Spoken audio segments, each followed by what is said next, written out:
O Sol é um lembrete diário de que nós também podemos emergir da escuridão, que nós também podemos brilhar nossa própria luz. O Sol irá nascer e se pôr independentemente. O que escolhemos fazer com a luz enquanto ela está aqui depende de nós. Um dia sem o brilho do Sol é como, você sabe, noite. Eu poderia ficar aqui horas e horas só citando frases que falam sobre o Sol e refletem sobre renascimento, novas chances, sobre a luz da vida que emerge da nossa principal estrela. O que é justo, porque sem o Sol, a vida como a gente conhece realmente não seria possível de existir. E dá para filosofar bastante só de pensar na magnitude e na importância dessa maravilha do universo. Tem gente até que aplaude o pôr do Sol. Mas e se um dia o Sol deixar de existir? Se um dia ele cansar de iluminar tanta coisa e simplesmente se apagar? Ou pior, e se ele explodir e destruir completamente todo o sistema solar e junto toda a vida que nele existe? Nem você, cachorrinho vestido de Robin Hood, vai escapar. Ou você, periquitinho de vestido, você também vai de base. Então quer saber o que realmente vai acontecer com o Sol daqui a milhões, bilhões de anos? Fica aqui no vídeo para descobrir e se inscreve nesse canal, vai valer a pena, prometo. Muitos vídeos sobre ciência, curiosidades e informações interessantes ainda vão vir. Então aperta esse botão de se inscrever para não perder nenhum deles. O canal é pequeno, mas quem sabe o que pode acontecer daqui a algum tempo. Talvez ele cresça e vire o maior do mundo, ou talvez ele exploda um dia que nem o Sol. Mas você só vai descobrir isso se estiver inscrito, então se inscreve, beleza? Se inscreve. E deixa seu gostei também no vídeo que é muito importante. Manda para as pessoas que também gostam de ciência, de universo, essas coisas, que você vai me ajudar muito e eu agradeço bastante. Mas enfim, chega de enrolação. Dito isso, pode rodar a vinheta.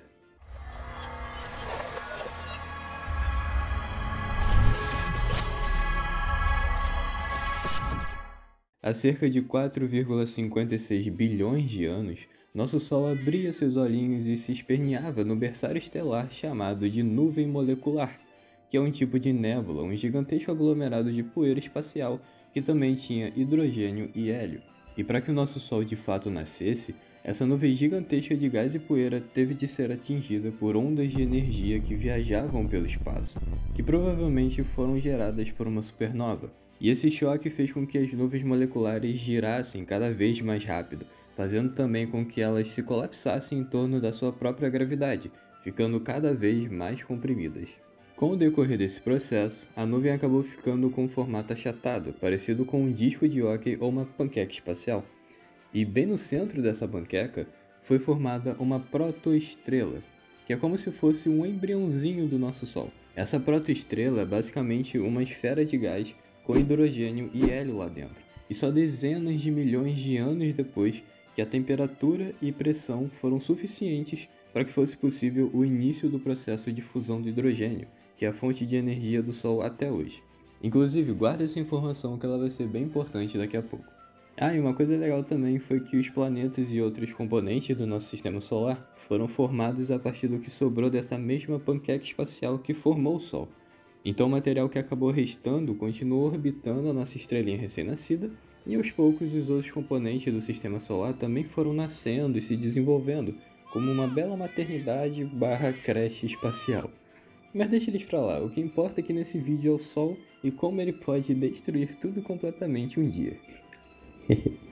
Bom, você já aprendeu como o Sol foi formado, e essa condição que a gente conhece dele vai durar por um bom tempo ainda. As estimativas feitas indicam que a nossa estrelinha favorita ainda fique bem de boa por uns 3 ou 5 bilhões de anos. Então assim, não, o Sol não tá morrendo. Ainda não, pelo menos. Mas definitivamente não é algo que você precise se preocupar e provavelmente é muito mais fácil a humanidade se autodestruir um dia do que acontecer um colapso no Sol.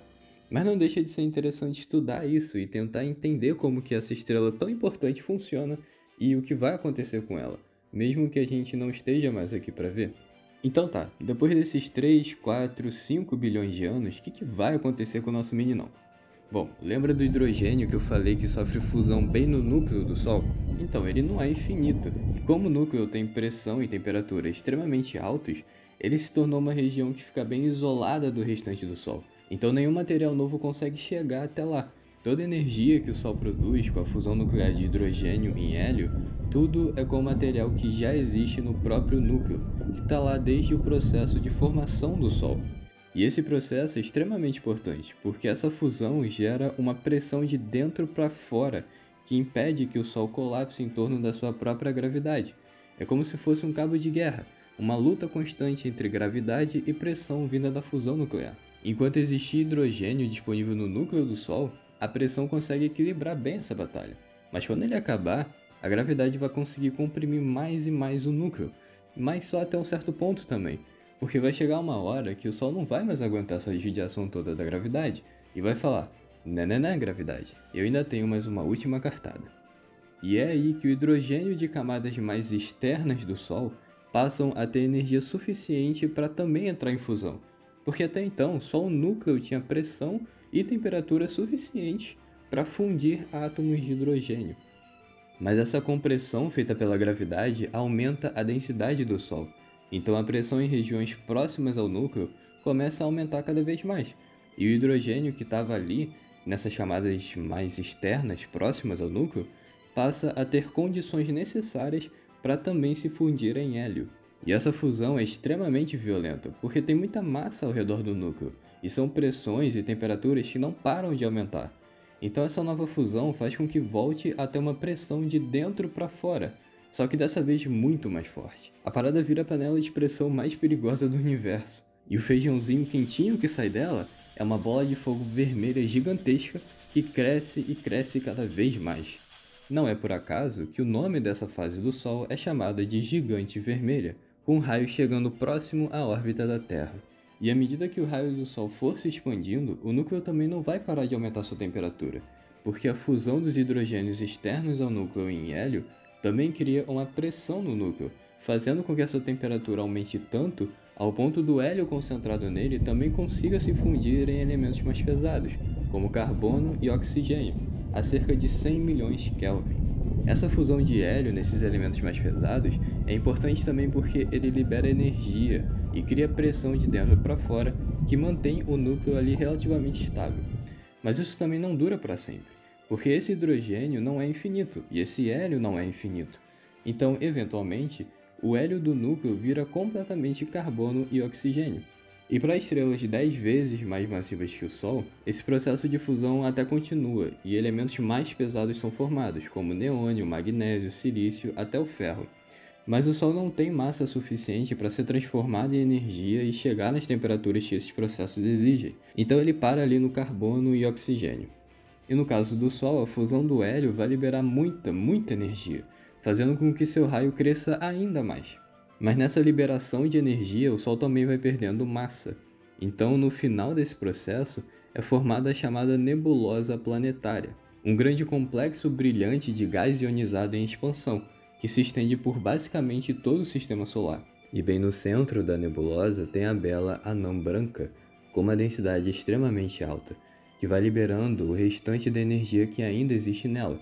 Mas aos poucos a tendência é que ela fique cada vez mais fraca, cada vez mais fria, até que se apague completamente. E bom, é nesse fim um pouco melancólico que o nosso astro principal muito provavelmente irá acabar. Mas não fique triste sozinho, você tem muito ainda pela frente. Muito mais que eu, muito mais que você que está assistindo esse vídeo, ou que o cara que decidiu colocar um rosto de bebê em você para iluminar uns alienígenas esquisitos coloridos. Você tá bem. E bom, por esse vídeo é isso, espero de verdade que vocês tenham gostado. Mais uma vez eu peço que se inscrevam nesse belo canal. E deixem um like, compartilhem o vídeo e tudo mais. E é isso, eu vejo vocês na próxima. Falou!